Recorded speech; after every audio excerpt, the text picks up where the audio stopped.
아동기 행동장애 제9장 주의력 결핍 과잉 행동장애. 명수는 잠시도 가만히 앉아있지를 못한다. 명수는 언제나 무언가에 빠져있다. 윤경이는 내 말에 귀를 기울이는 법이 없다. 진규는 행동하기 전에 생각하는 법이 없다. 은진이는 순식간에 자리에서 일어나 교실을 돌아다닌다. 찬우는 학교 공부를 썩 잘하는 편이 아니며 또래에 비해 뒤떨어져 있다. 위에 내아한 것과 같은 문제들은 유아를 대상으로 한 임상연구나 일반적인 유아 모집단에서 부모와 교사들이 흔히 호소하는 내용이다. 이는 주의력 결핍 과잉행동 장애 진단을 받은 아동들이 주로 나타내는 문제 행동들이다. 청소년의 장애 가운데서 ADHD만큼 대중적인 관심과 논쟁을 많이 유발한 장애도 별로 없을 것이다. 대부분의 사람들은 주의력 결핍 장애 또는 과잉행동으로 널리 알려진 이 장애에 대해 대략적인 지식을 조금씩은 가지고 있다. 이 장애의 명칭은 이 장애에 대한 개념의 변화를 반영한다. ADHD에 대한 논쟁은 이 장애의 성격과 1960년대 후반에 널리 소개된 약물 치료에 집중되어 왔다. 1. ADHD에 대한 개념의 변화. 우리가 요즘 ADHD라고 부르는 주의력 결핍 과잉행동 장애는 길고 험난한 과정을 거치며 개념화되었다. 이 장애에 대한 초기의 설명으로는 영국의 내과 의사인 졸지 스틴이 도덕적 통제력의 결함이 있는 일군의 소년들에 대해 부주의하고 충동적이며 과잉 반응을 보이고 법칙이 없고 공격적이라고 기술한 것을 들 수 있다.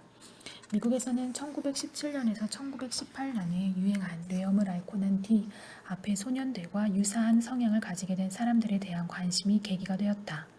임상적으로 이와 유사한 증상은 머리 손상, 출산 시의 외상, 감염 혹은 독성 물질에 노출되었던 아동들에게서 발견되었다. 초기의 개념에서는 이들 아동의 과잉 행동과 운동 불안전성이 강조되었고 과잉 운동증, 과잉 운동 반응, 과잉 운동 증후 등의 용어가 다양하게 사용되었다. 시간이 흐르면서 과잉 행동의 중요성은 감소하고 주의력 결핍이 무대 중앙을 차지하게 되었다. 이러한 변화는 주의력 결핍 장애를 과잉 행동이 수반되는 것과 수반되지 않는 것으로 구분한 DSM-3에도 반영되어 있다. 개념의 변화는 거기서 그친 것이 아니었다. DSM-3 아래서는 이 장애의 명칭을 주의력 결핍 과잉행동 장애로 변경하였다. 14가지 행동 가운데 8개 행동을 나타내면 ADHD로 진단을 하였는데 이 행동 목록에는 주의력 결핍, 과잉행동, 충동성 등이 혼합되어 있다. 다시 말해 ADHD를 단일 차원의 장애로 간주하고 나타나는 행동 징후의 종류에 관계없이 진단 기준을 충족시키는 것으로 보았다. 이러한 개념화는 요인 분석 연구를 통해 ADHD가 단일 차원의 장애가 아니라 크게 2가지 요인으로 구성되었다는 사실이 밝혀지면서 약해지고 이 새로운 발견은 DSM-4에 반영되었다. 진단 기준의 변화와 함께 장애의 발생 원인에 대한 생각도 달라져서 뇌 손상과 미세 뇌기능 장애도 원인에 포함시키게 되었으며 그보다는 덜하지만 환경적 영향도 원인이 될 수 있다고 생각하게 되었다. 2. 현재의 분류 체계와 진단 기준. 주의력 결핍 과잉행동, 충동성이 ADHD의 주요 증상으로 간주된 지는 오래되었지만 이 증상들 간의 관계가 확실하지 않아서 ADHD에 대한 정의를 내리기가 어려웠다. 이들을 동일 차원의 일부분으로 보는 것이 가장 바람직한가? 함께 나타나지만 서로 독립적인 것으로 보아야 하는가? 혹은 둘은 유사한데 나머지 하나가 좀 다르다고 보아야 하는가? ADHD의 성질을 보다 잘 이해하기 위해 수행된 요인 분석 연구 결과는 주의력 결핍 과잉 행동 장애가 크게 2가지 요인으로 구성되어 있음을 시사하였다. 두 요인이란 DSM-4에 명시된 주의력 결핍과 과잉 행동 충동성이다. 이 두 요인은 3개의 하위 유형을 구성하는데 주의력 결핍 우세형, 과잉 행동 충동성 우세형, 그리고 이 둘이 합쳐진 복합형이 그것이다. ADHD의 주요 증상과 그 준거 행동들을 표 9-1에 제시하였다. 표 9-1 DSM-4에 기술된 주의력 결핍 과잉행동 장애의 징후들. A. 주의력 결핍의 징후. 세부 사항에 주의를 기울이지 못하고 학교 활동이나 기타 활동에서 부주의로 인해 실수를 저지른다. 주의를 지속적으로 유지하는 데 어려움을 겪는다. 사람들이 이야기를 할 때 귀를 기울이는 것 같지 않다. 지시를 잘 따르지 않고 맡겨진 책임을 다하지 않는다. 과제와 활동을 조직화하는 데 어려움이 있다. 정신적인 노력을 지속적으로 투입해야 하는 일을 회피하고 싫어한다. 과제나 활동에 필요한 것들을 종종 잃어버린다. 외부 자극에 의해 방해받기 쉽다. 매일매일 해야 하는 일과들을 잊어버린다. B. 과잉행동 충동성 증후. 과잉행동. 손이나 발을 계속 만지작거리거나 꼼지락거린다. 자리에 앉아 있어야 하는 상황에서 자리를 뜬다. 마구 돌아다니고 기어오르는 부적절한 행동을 나타낸다. 조용하게 놀거나 조용한 활동을 하기가 어렵다. 때로는 마치 발동기가 달린 것처럼 행동을 멈추기가 어렵다. 끊임없이 말을 한다. 충동성. 질문이 다 끝나기도 전에 답을 쏟아놓는다. 순서를 기다리기가 힘들다. 다른 사람을 방해하거나 끼어든다. 진단에 필요한 기준. 주의력 결핍 우세형. A 증후군 중에서 6가지 이상 해당될 때. 과잉 행동 충동성 우세형. B 증후군 중에서 6가지 이상 해당될 때. 복합형. A와 B 양쪽에서 총 6가지 이상 해당될 때. DSM-4에 제시된 하위 진단 유형의 유용성과 타당성은 연구를 통해 뒷받침되었다. ADHD의 증후들은 이 세 유형에 따라 함께 묶이는 경향이 있으며 다른 특성들도 이들 세 하위 유형을 잘 변별해준다. 과거에 가장 자주 거론되고 연구된 것은 복합형이었다. ADHD로 진단을 내리려면 7세 이전에 발병해야 하고 적어도 6개월 동안 증세가 나타나야 한다.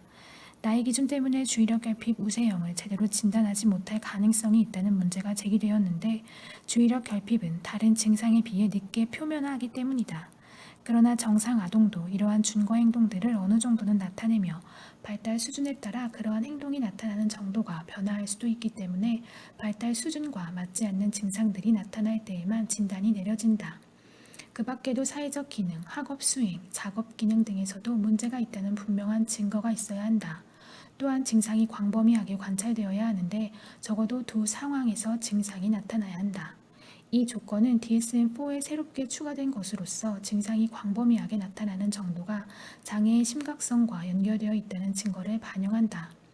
ICD 진단 시스템에서는 증상이 여러 장면에서 광범위하게 나타나야 한다는 점을 오래전부터 진단의 필수 사항으로 요구하여 왔다.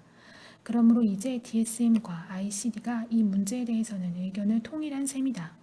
그렇지만 여러 상황에서 증상이 발견되어야 한다는 이 조건으로 인해 상대적으로 가벼운 증상을 보이는 사례들을 발견해내기 어려울 것이라는 우려도 있다. 다음 절에서는 ADHD 아동이 주로 겪는 어려움들에 대해 논의하고 이 증후와 관련된 문제점들을 살펴보기로 하겠다. 여기에서 주의력 결핍 과잉행동 장애라는 일반적인 명칭은 이러한 문제를 나타내는 청소년들을 지칭한다. 3. 주요 임상적 특성 1. 주의력 결핍 주의력 문제는 ADHD 아동을 접하게 된 성인들에게 여러 가지 방식으로 눈에 띄게 된다. 부모와 교사들은 이들 아동이 또래에 비해 한 활동에서 다른 활동으로 빠르게 옮겨다니며 다른 사람이 하는 말을 주의 깊게 듣지 않고 주의가 쉽게 분산되며 집중을 잘 못하고 한 가지 일을 꾸준하게 하지 못하며 백일몽에 빠지거나 물건을 늘상 잃어버린다고 말한다. 정식으로 관찰한 결과를 보아도 ADHD 아동과 청소년이 통제 집단의 정상 아동이나 학습장애 아동에 비해 자신이 하는 일에 주의를 덜 기울이는 것으로 나타난다. 성인들의 보고 가운데서 이해하기 어려운 부분은 이들 아동이 어떤 상황에서는 주의를 기울이거나 주의를 집중하기가 매우 어려워 보이다가도 다른 상황에서는 몇 시간씩 꼼짝 않고 앉아서 게임을 하거나 그림을 그리거나 블록 쌓기도 한다는 사실이다. 그러므로 이들 아동도 흥미를 느끼거나 어떤 식으로든 동기 유발이 되었을 때는 주의를 집중하고 유지할 수 있다. 주의력 결핍이 문제가 되는 상황은 잡다한 집안일과 재미없는 숙제처럼 주로 반복적이고 지루하며 일상적인 일을 해야 할 때이다. 주변 어른들의 보고를 통해 ADHD에 대한 전체적인 묘사가 제공되기는 했지만 주의력 결핍의 성격이 어떤 것인가를 더 분명하게 밝히기 위해 잘 통제된 연구들을 수행하였다. 실험 결과 ADHD 아동은 통제 아동에 비해 주의력을 요구하는 과제들을 잘 못하였다. 그러나 그 같은 저조한 인지수행은 동기나 이해력과 같은 다른 요인 때문일 수도 있다. 주의력 요인 자체를 따로 분리해내기 위해서 연구자들은 주의 요인을 조작하고 그에 따른 효과를 살펴보았다. 주의력은 여러 개의 요인으로 구성되는데 그 가운데서 선택적 주의와 지속적 주의를 중점적으로 연구하였다. 선택적 주의는 적절한 환경 자극에 주의를 기울이고 부적절한 자극에 의해 방해받지 않을 수 있는 능력을 말한다. 어떤 연구에서는 부적절한 자극을 집어넣을 경우 ADHD 아동이 방해를 받는 것으로 나타났다. 예를 들면 ADHD 소년들이 텔레비전을 보고 있을 때 장난감을 주면 통제 집단에 비해 텔레비전 시청이 더 많이 방해를 받는 것으로 나타났다. 방해 혹은 주의 분산은 과제가 지루하고 재미없거나 어려울 때 더 잘 일어난다. 그러나 ADHD 아동의 주의 분산 정도가 정상 아동보다 더 크지는 않다는 설명도 많이 있으며, 따라서 선택적 주의력의 장애를 강력히 주장하는 사람들에게 심각한 의문을 제기하는 연구자들도 있다. 게다가 부적절한 환경 자극을 제한함으로써 ADHD 징후를 경감시켜 보려는 노력이 별 효과를 내지 못한 것으로 보인다. 어떤 경우에는 부적절한 자극이 수행을 오히려 향상시키기도 한다. 지속적 주의는 오랜 시간에 걸쳐 어떤 과제에 주의를 기울이는 것을 말한다. 학교와 가정에서의 과제 이외에 행동을 통해 지속적 주의력 문제가 드러날 수 있다. 실험실 상황에서 지속적 주의력을 측정할 때는 종종 연속 수행 검사를 사용한다. 여러 유형의 검사가 있지만 가장 기본이 되는 검사는 화면에 연속적으로 제시되는 자극 가운데서 목표 자극을 발견하면 단추를 눌러서 반응하는 것이다. 목표 자극이 제시되었는데 반응을 하지 않거나 목표 자극이 아닌데 반응을 하면 오류가 된다. ADHD 아동은 보통 정상 아동이나 다른 장애를 가지고 있는 아동에 비해 이들 두 종류의 오류를 더 많이 범하거나 반응 시간이 더 느리다. 그러나 그 같은 지속적 주의력 결여가 다른 행동 장애에서도 종종 발견되므로 ADHD를 잘 규정해 준다고 말하기 어렵다. 또한 지속적 주의력이 정말 부족하다면 과제 지속 시간이 길어질수록 수행이 더 나빠질 것이다. ADHD의 경우 때로 이러한 현상이 나타나기는 하지만 일관성 있게 발견되지 않았으므로 지속적 주의력 결여가 주요 증상인가에 대해 다소 의구심을 갖게 한다. 이처럼 혼란스러운 발견을 통해 무엇을 말할 수 있을 것인가? 지속적 주의력에 문제가 있다는 점은 때로 인정되기도 하였지만 선택적 주의력에 대해서는 좀 더 많은 의문이 존재한다. 그러나 주의력에 대한 많은 연구들이 과잉 행동, 충동성, 주의력 결핍을 함께 나타내는 아동들, 다시 말해 DSM-4에서 복합형으로 분류되는 아동들을 대상으로 이루어졌다는 점에 주목할 필요가 있다. 여러 연구를 통해 많은 연구자들이 단순한 주의력 결핍 이상의 어떤 중요한 장애가 ADHD에 있다는 결론을 내리게 되었다. 2. 과잉 행동과 충동성. 1. 과잉 행동. ADHD 아동들은 언제나 뛰어다니고 가만히 있지 못하며 안절부절 못하고 얌전히 앉아있지 못하는 것으로 묘사된다. 이들 아동은 몸을 꼬고 뒤틀며 손가락을 움직이고 학급 친구들을 쿡쿡 찌른다. 이들은 또한 우유를 엎지른다거나 물건들을 뒤집어 엎는 등의 사소한 사고를 자주 저지르며 신체에 상처를 입는 심각한 사고가 일어나기도 한다. 이들이 나타내는 동작의 성질은 보통의 동작과는 다르게 지나치게 힘이 넘치며 위험스럽고 조화가 이루어지지 않고 행동의 목표가 결여된 것처럼 보일 수 있다. 과잉행동 청소년들은 다른 사람의 바람이나 특정 장소의 요구에 맞춰 자신의 행동을 조절하는 데 어려움을 겪는 것처럼 보인다. 행동상의 문제에 대한 정보들은 대부분 부모와 교사의 보고를 통해 얻어진다. 더 객관적인 평가는 직접 관찰이나 움직임을 측정할 수 있는 간단한 장치들을 아동이 착용하게 함으로써 얻을 수 있다. 이 같은 장치들을 통해 얻어진 측정치는 ADHD 아동이 정상 아동에 비해 과도한 움직임을 보인다는 사실을 입증해준다. 그러나 여기에는 상당한 정도의 개인차가 있으며 과잉 행동도 그때그때의 상황에 따라 달라진다. 한 연구에서는 오전 시간과 오후 시간 동안의 활동량을 측정하였다. ADHD 아동과 ADHD가 아닌 아동 간의 차이는 오후 활동량에서만 나타났는데 ADHD가 아닌 아동들은 오후의 활동량이 감소한 반면 ADHD 아동들은 활동량이 증가하였다. 또 다른 연구에서는 일주일 동안 운동량을 지속적으로 기록하였는데 과잉행동 소년들이 통제 집단 소년들에 비해 학교에서의 읽기 및 수학 시간에 더 많은 활동량을 나타냈으나 체육 시간과 점심, 휴식 시간에는 두 집단 간의 활동량의 차이가 없었다. 일반적으로 지나친 움직임과 안절부절 못하는 특성은 조용히 앉아 있도록 요구받거나 보상이 거의 없는 상황에서 행동을 조절해야 하는 고도로 구조화된 상황에서 더 많이 나타나는 경향이 있었다. 학교나 교회에서 얌전히 앉아 있어야 할 때, 개개인에게 별로 주의를 기울이지 않은 채 집단으로 어떤 일을 할 때, 또는 익숙하고 반복적인 일에 집중해야 할 때 등이 문제가 일어날 가능성이 있는 상황들이다. 2. 충동성. 충동성의 본질은 생각하지 않고 행동하는 데서 드러나듯이 행동 억제 능력에 결여해 있다. ADHD 아동은 다른 사람을 방해하거나 줄 서 있는 사람들에게 끼어들기를 하거나 생각 없이 위험한 행동을 할 수 있다.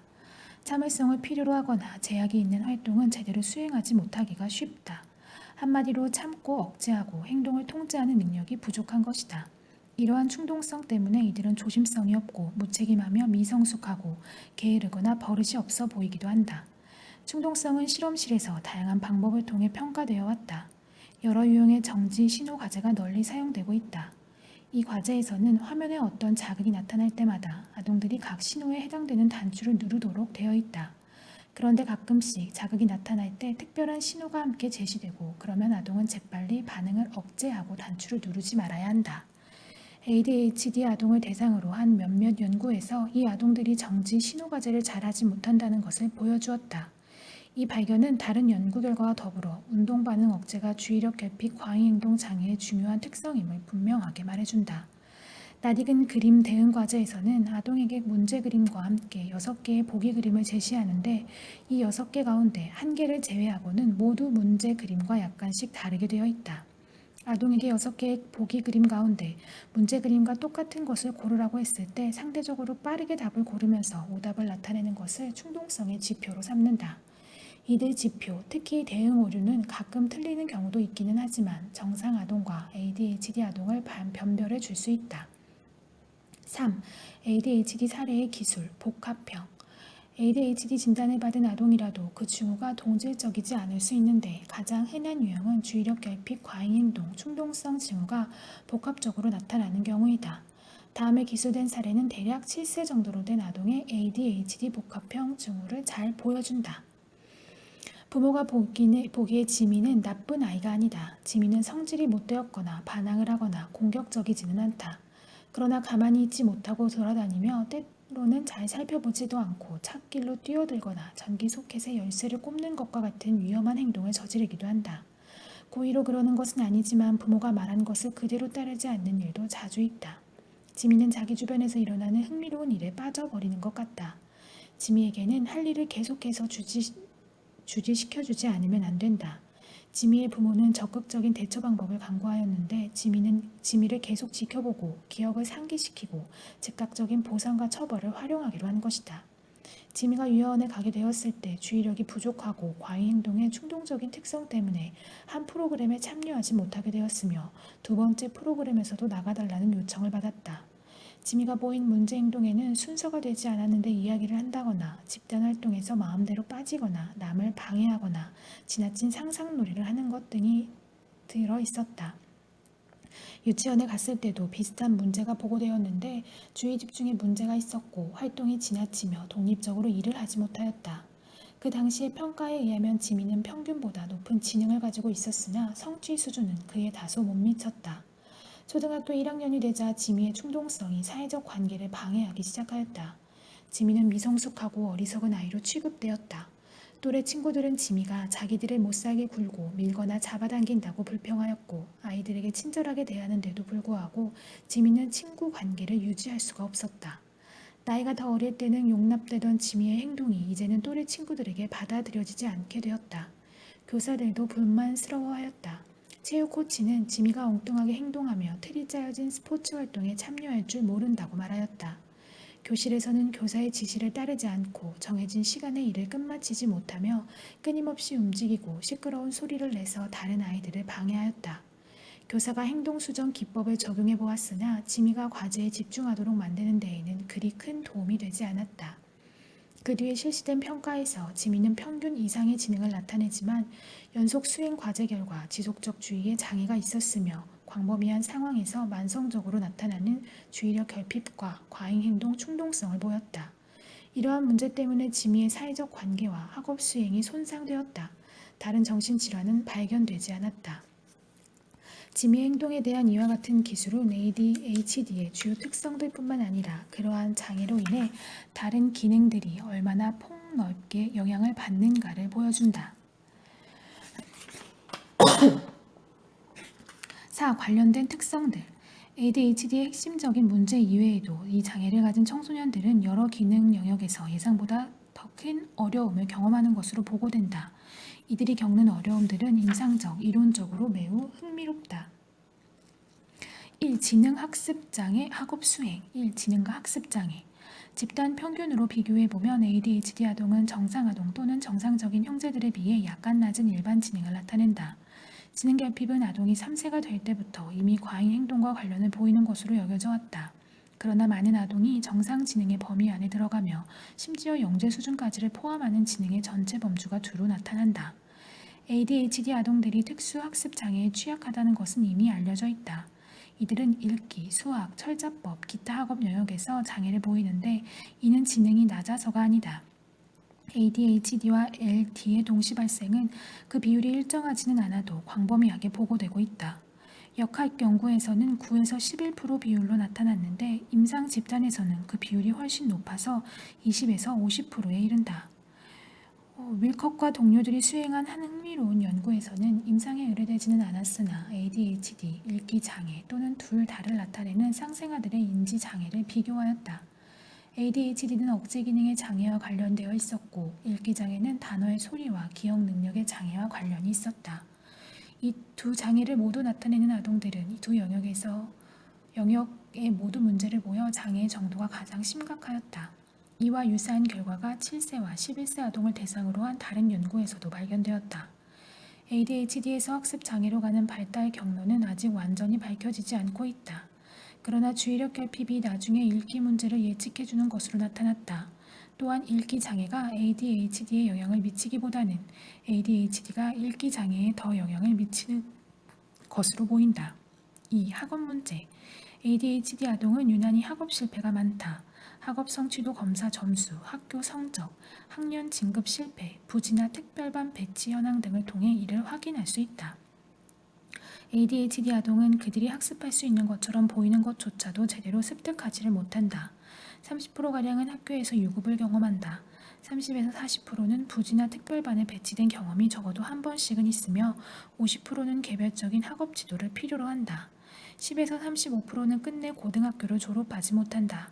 학업 문제는 처음 학교에 들어가고 나서 몇 년 안에 분명하게 드러난다. 이러한 전체적인 상황은 미국 이외에도 다른 여러 나라에서 발견되었다.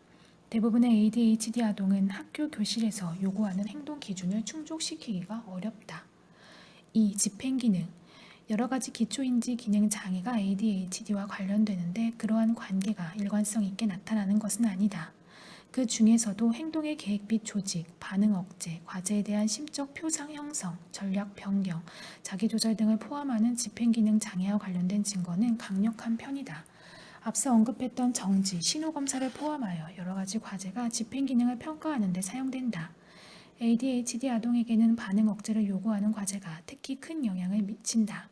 이러한 발견은 우리가 이미 알고 있는 사실과 연결되는데 ADHD 아동이 충동적이며 자신의 행동을 유보하고 조절하는 데 어려움을 겪는다는 것이다. 3. 사회적 행동과 사회적 관계. 많은 ADHD 사례에서 보고되는 사회적인 문제들은 주변 어른들이 아동을 위해 전문가의 도움을 구하게 만드는 주요 이유가 될 수 있다. ADHD 아동들은 어떻게 해서 남을 방해하는 행동을 하게 되는가? 우선 ADHD 아동은 주변에 강력한 사회적인 영향을 미친다. 이 아동들은 말이 많고 사회적 상호작용을 먼저 시도한다. 이들은 또한 더 시끄럽고 빠르며 또래보다 강압적이다. 그러나 이들의 열정과 열성과 감성은 사회적 상황이나 다른 사람의 욕구와 전혀 조화를 이루지 못한다. 이들의 행동에는 종종 눈에 거슬리고 다루기가 어려우며 남을 방해하고 불복종, 비동조적인 특성을 나타낸다. 때로는 다른 사람의 신경에 거슬리는 행동을 하는 것이 그 아동의 의도는 아닌 듯이 보이며 심지어는 남을 돕고 싶어 하기도 한다. 그러나 일부 아동은 매우 공격적이다. 이러한 사회적 행동에 대해 다양한 설명이 제시되었다. 이들 아동이 사회 정서적 단서를 부적절하게 처리하기 때문일 수도 있다. 또는 어떻게 하는 것이 적절한지는 알면서도 그 행동을 집행하기가 어렵기 때문일 수도 있다. 이들이 때로는 문제가 될 수 있는 사회적 목표를 가지고 있다는 증거도 있다. 예를 들면 규칙을 어기더라도 재미있고 말썽이 생기는 것을 즐긴다. 1. 또래와 교사의 반응. 사회적 행동에 대한 이러한 특성을 감안할 때 ADHD 아동이 친구를 사귀고 친구 관계를 유지하는 데 문제가 있으며 친구들 사이에서 때로 부정적인 평가를 받는다는 사실은 놀라운 일이 아니다. ADHD 아동은 다른 청소년들로부터 말썽꾸러기에 시끄럽고 불만이 많다는 평가를 받으며 그래서 따돌림을 받는 경향이 있다. 다른 아동들이 싫어하고 따돌리는 아동은 대개 충동적이고 과잉 행동적인 반면 주의력 결핍 증상을 보이는 아동은 무시당하는 경향이 있다. ADHD에 대한 교사의 반응에도 문제가 있다. 한 연구의 예를 들면 교사들은 사회성, 협과 협동성 부족, 과잉 행동 충동성, 파괴적이고 낮은 자기 통제력 등이 모든 유형의 ADHD에 해당되는 것으로 알고 있었다. 교사들은 또한 ADHD 아동들에 대해 더 지시적이고 통제적인 경향이 있었다. 2. 가족관계. 예상할 수 있는 일이지만 ADHD는 부모를 극도로 지시적, 강압적으로 만들기 때문에 가정 복지와 상호작용에도 피해를 입힌다. 어머니들은 특히 아들에 대해 부정적이 되고 잔소리가 많아지며 보상을 해주지 않게 되는데 학년정 아동기부터 이러한 부정적 상호작용이 나타날 수도 있다. 많은 경우 아동의 행동이 이러한 반응을 유발하는데 아동의 반항적 행동으로 인한 갈등이 원인이 된다. 시간이 지나면 부정적인 상호작용은 상호성을 갖기 시작한다. 아버지와 아들의 상호작용은 문제가 덜하지만 역시 영향을 받게 되며 형제 자매들 사이의 상호작용에도 심한 갈등이 존재한다. 광범위한 가족 기능 장애도 역시 ADHD와 관련이 있다. 그 중에는 양육 스트레스, 부모 역할에 대한 자신감 저하, 친척들과의 접촉 감소, 음주 증가, 결혼 생활의 갈등 증가 및 별거, 이혼 등이 포함되어 있다. 이러한 특성들 역시 아동이 반항적이거나 품행 문제를 나타내는 것과 특히 관련되어 있다. 그러나 부모에게 원인이 전혀 없는 것은 아니다. 부모 자신들도 자녀들이 나타내는 행동 유형을 포함한 여러 가지 문제들에 대해 유전적인 위험 요인을 가지고 있을 수 있다. 게다가 가족 구성원들이 서로에게 복잡한 방식으로 영향을 미치게 되는 것은 당연한 일이다. 4. 사고와 부상.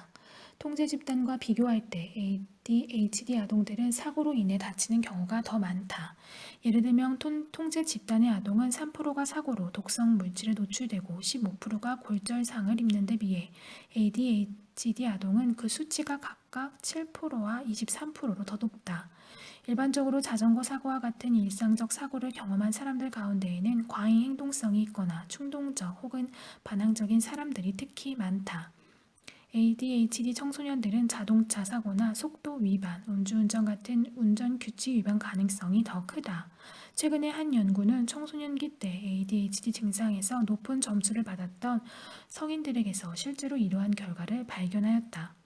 발견된 결과들은 연구 참가자들이 모두 품행장애가 있고 운전하는 시간이 많은데 비해 실제 운전 경험은 부족한 남자들이었다는 사실로 상당 부분 설명이 가능하다.